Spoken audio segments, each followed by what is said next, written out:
أعوذ بالله من الشيطان الرجيم. بسم الله الرحمن الرحيم. واذكر في الكتاب إبراهيم إنه كان صديقا نبيا إذ قال لأبيه يا أبت لم تعبد ما لا يسمع ولا يبصر ولا يغني عنك شيئا يا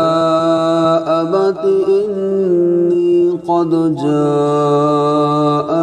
من العلم ما لم يأتك فاتبعني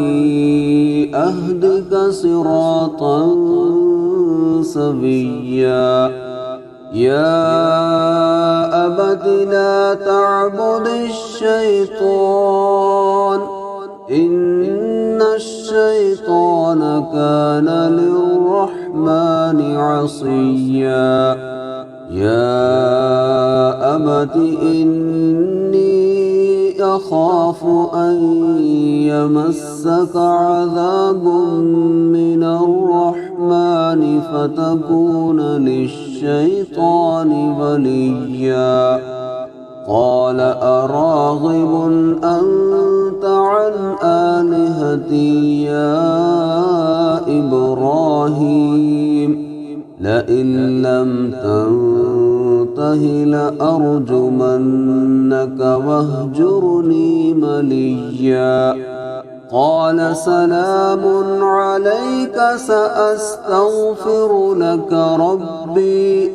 إنه كان بي حفيا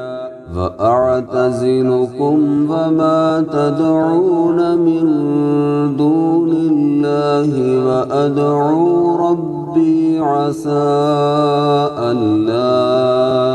أكون بدعاء ربي شقيا فلما اعتزلهم وما يعبدون من دون الله وهبنا له